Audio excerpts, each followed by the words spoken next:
Hi, in this video I'm going to give you an in-depth guide on how to play the SWAT class.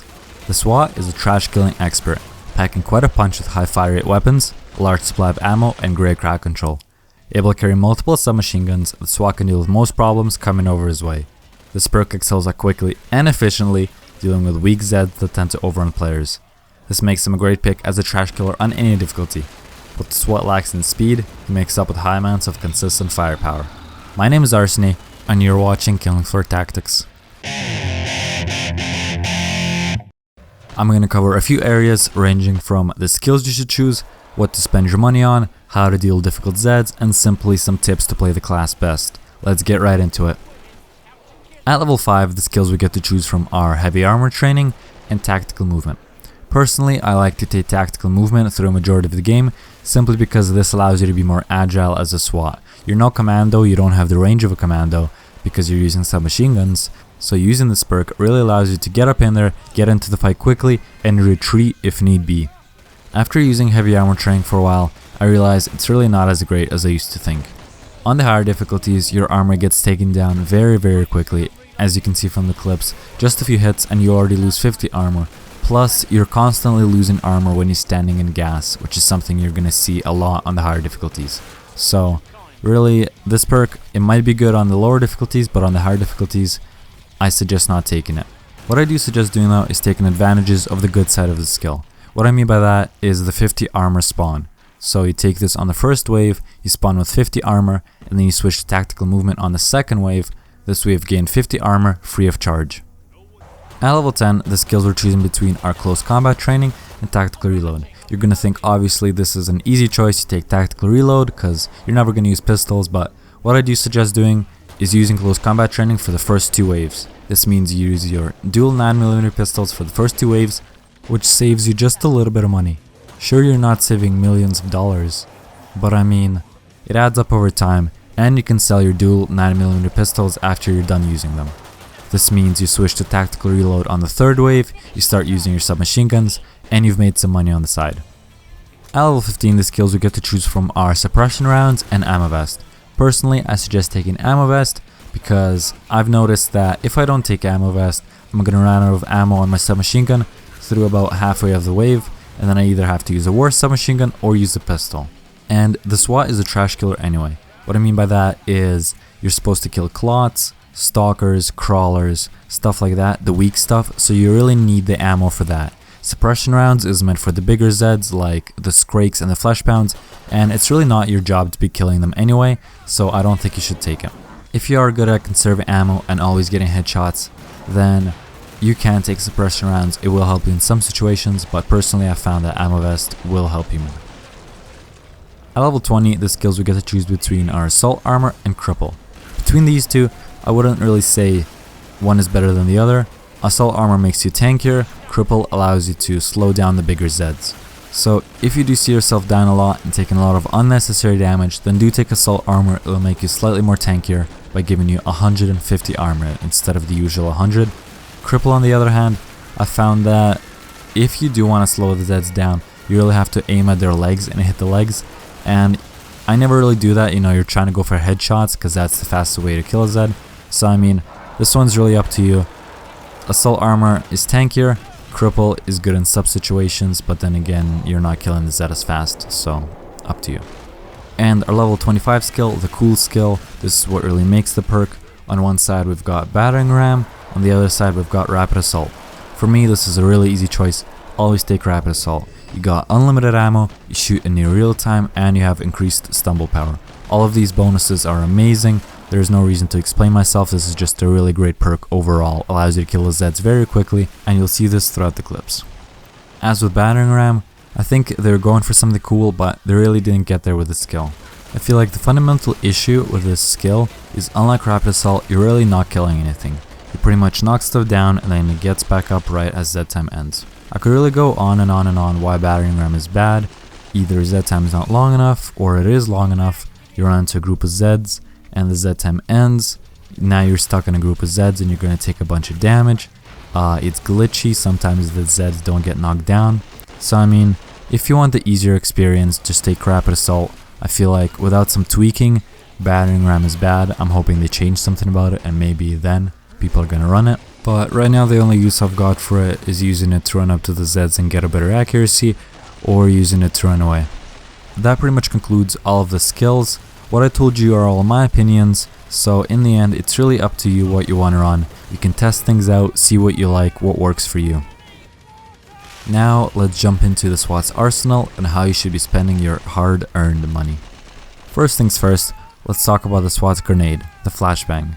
I really like this thing because you can throw it down at a Zed's feet like the Scrake or Flashpound and stun him for a couple of seconds. In that time period, you and your team can really focus him down and kill him very efficiently. After wave 4 or 5, I like to have at least 3 flashbangs with me at all times, just in case I do need to help my team take down a bigger Zed. Next thing on the list we've got is the Mp7 Smg. I think that this is an amazing starting weapon with good accuracy and good damage. You should be using this thing around wave 3 because you're going to be using the dualies on the first wave and the second wave. After the third wave, I'd suggest not selling it and keeping it around as a backup weapon for the later waves. As the SWAT's tier 2 weapon, we have the Mp5. This is an okay gun, but I don't think it's worth buying simply because the upgrade from the Mp7 is not good enough. I've seen this case happen with other perks, where the second tier weapon gets ignored because it's not enough of an upgrade from the first tier weapon, so it'd be cool if they did something about that to give you more of an incentive to buy the Mp5, because right now I think it's just better to skip the Mp5, not because it's a bad gun, but because you can survive with the Mp7 long enough to get the beast that is the P90. The P90 is the tier 3 weapon of the SWAT. It's an amazing gun. It's got the highest ammo clip out of all of the submachine guns, and you should be getting this thing around wave 4, I think, wave 4 or 5, if you manage your money correctly. That should be in time for the Scrakes and the Flashpounds. Keep in mind that this is for Hell on Earth, where you do earn money faster, so on the lower difficulties you might get it a wave or 2 later, which isn't really a big deal. And for our final top tier weapon of the SWAT, we have the Kris Submachine Gun. This is the highest damage, highest fire rate, and ammo capacity out of all submachine guns, but a smaller ammo clip than the P90. I usually find that I get this thing around wave 7, but that might be different for you depending on how many Zeds you kill, what difficulty you're playing on, how many people you're playing with, stuff like that. You want to buy this weapon as soon as possible after buying the P90.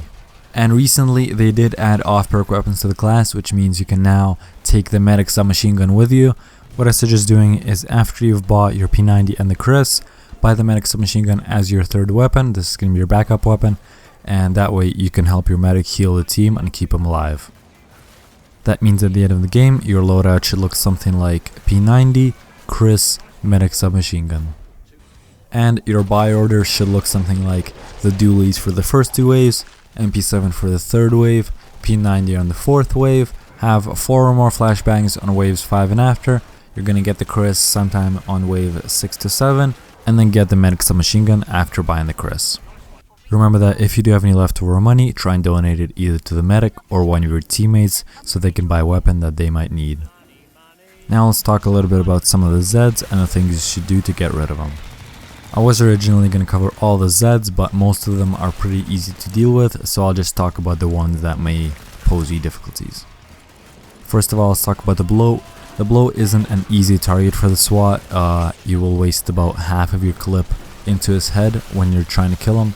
So I'd say if you do have other perks around, try and let them kill the blow for you. If you have a commando or a support, they will kill it much quicker than you. But if the situation does call for it, you might need to kill it yourself. Next, let's talk about the Husk. With the Husks, make sure that you're aiming for the gas tank. The SWAT has a much easier time hitting it because you're firing so many bullets. A few of them are bound to hit the gas tank. So really trying to hit it, you're going to get a nice bonus by killing some other Zeds with it. That pretty much covers the medium Zeds. The Siren isn't really difficult. You just aim for the head, don't get near her, and you should kill her fine. Now let's talk about the harder Zeds, the Scrake and the Flashpound.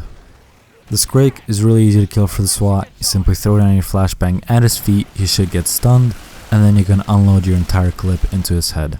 Make sure you're using either the P90 or the Kris, and that you're standing close to them. That way you can land the maximum amount of bullets possible.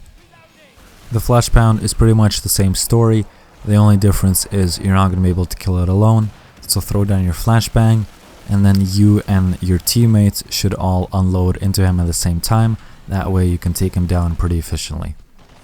Keep in mind the Scrake and the Flashbang both have stun cooldowns. What I mean by that is after you stun them once with a flashbang, they're not going to get stunned again for another couple of seconds, so don't keep throwing your flashbangs. That pretty much covers all of the Zeds. There's no real tips I have for killing the boss as a SWAT. Just make sure you're trying to hit the head and always run around the map and get ammo. You'll find that as the SWAT you're going to run out of ammo pretty quickly, so make sure you always have some. Now for some general game tips is make sure you know the map, make sure you know where the Zeds can come from, and always be aware of your surroundings. What I like to do is while you're reloading, take a quick 360 and just assess the situation and know if you need to back up or if you can stay in that spot and keep doing what you're doing. Don't be the guy who's oblivious to everything that's going on around them and then gets killed from behind. Work with your team, stick together, and as a SWAT, try and cover an area where there's a lot of Zeds coming from because you are the trash killer. Your objective is to make sure that the team doesn't get overrun by weak Zeds. If you have spare money early on, donate it to the medic since he will need it to buy his assault rifle and heal your team. Always aim at the head, because that's the easiest way that you're going to kill the Zeds unless you're shooting at a Husk, then aim at the gas tank. Those are just some minor tips. You'll find out the more you play a perk, the better you'll get with it and you'll be able to play on the higher difficulties. That pretty much covers everything, and I've prepared a little highlight to show you what the SWAT is really capable of once you reach level 25. Before that, I'd like to remind you that if you did enjoy the video and if it did help you out, then do leave a like, it helps me out. If you've got any questions about the perk or you've got any suggestions for the series, then do leave them down in the comments. And if you want to follow me for my future videos, then either follow me on Twitter or subscribe to the channel. Thank you for watching, enjoy the highlight, and I hope you have a great day.